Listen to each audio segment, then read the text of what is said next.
Fire is a weapon against demons and a tool that disarms agents of darkness. Take my jacket, give me a mantle. There is something falling upon men in this season. Get ready, get ready. Number one, in order for God to capture the attention of men, he needs to set some of us on fire. That fire that does not consume, that fire that empowers, that fire that glows with the glory of God. He needs to set us on fire. And so many of us are distracted by our daily routine, and God needs to do something to attract you to himself, to show you that there are realms to be explored in Jesus Christ. In order for him to do this successfully, he kindles a fire. And tonight, he indeed will kindle a fire on this field. Ooh. Number two, when God kindles a fire on the spirits of men, the impact of that fire on their soul is that it produces an unnatural passion for the things of God. Unnatural passion. Passion that is stronger than problems. Passion that is stronger than circumstances. Passion that is stronger than situations.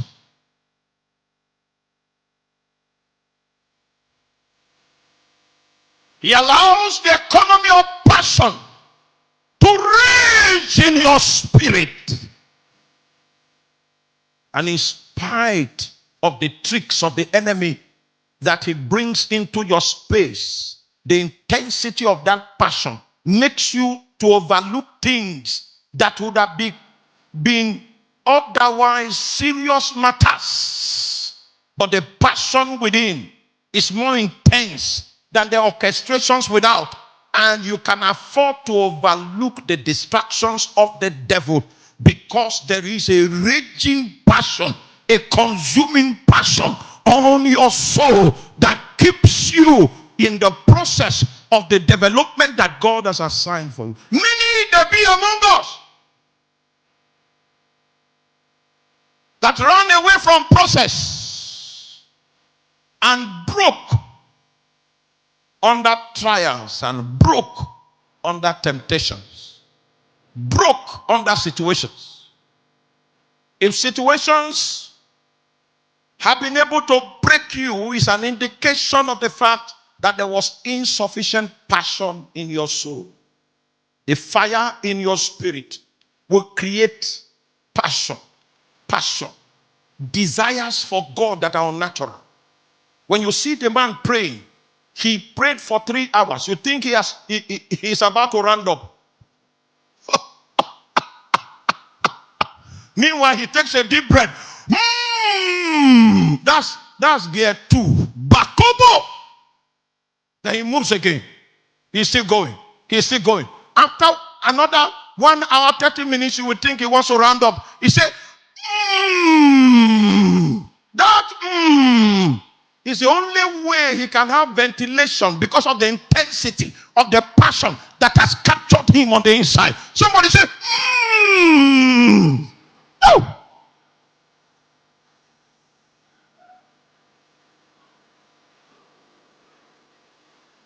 Passion.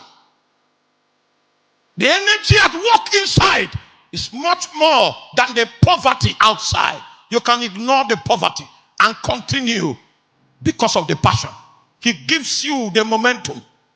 The momentum that is stronger than the oppression, than the opposition on the outside. That's how we know a man of fire. You cannot break it.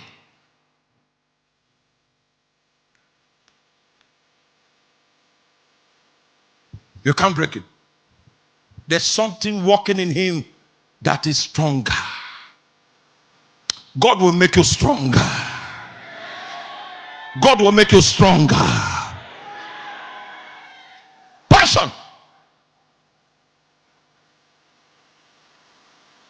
Number 3, fire is the secret behind a consistent prayer life. Fire. Hey. La Korea Masiko Bre La Habakute. He appeared to him as fire. That's the secret of a consistent prayer life. God baptizes you into the economy of fire. You cannot explain it. But prayer is sweet within you, inside of you. Not because of anything natural. Not because your circumstances suggest that what you should be doing is prayer. But there's something beyond your reason that is responsible for that passion. It is fire. A man of fire cannot be stopped, cannot be resisted. Throw challenges at him, throw demons at him, throw witches at him.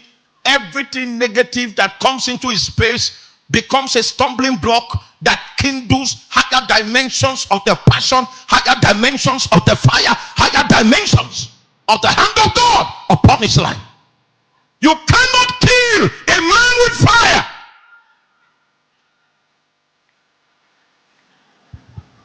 Isaika kobelamo. Loke si mahaboko. Maikoskito bekabakuta. You can't kill a man with fire. There is a propeller on the inside of him. This propeller is awake, it is alive. It's active. It's active. The motor is mobilized because there's fire. Fire is a weapon against demons and a tool that disarms agents of darkness. It's a weapon against demons. It is a tool that disarms agents of darkness. For those of you that came from other nations, you are welcome to Makurdi, welcome to Nigeria. I want to tell you a story about the experience of transport systems. Those days when we travel to come to school, that back seat of the car that is supposed to take 3 passengers, the drivers found a way to take 5 passengers in that back seat. That front seat that is supposed to take 1 passenger, the drivers found a way to put 2 passengers there. The driver's seat that is supposed to take only the driver. I think some people understand what I'm talking about. The drivers found a way to accommodate a passenger on his own seat. So one of his hands is outside and he's using one hand to steer the vehicle. Now I'm wondering how he can use the clutch, because you need training, even in spiritual things, to drive a vehicle like that. So once upon a time, a pastor accomplished a spiritual exercise of 7 days dry fasting. And after the fasting, he had need to travel to another city. He was assigned the back seat. And 4 other people were assigned to labor at the back with him. So he was like this. There are some people that will be like this in the car till they arrive. The only liberty you have is to turn your neck this way and that way. That was how he was in the vehicle. Captivated. He was in bondage. He was with fetters and chains. Hallelujah. Unfortunately, the man that sat by his side just went to one of the sensitive places in northern Nigeria. And when I mean sensitive, I'm talking about places where they go to buy charms. So he just went and fortified himself, and he was en route back to where the battle was for him to go and fight. And unfortunately for that man that went to renew charms and get new charms, he was also sentenced to. And it happens to be that the pastor was the person that was sharing. You know, there were boundaries in that vehicle.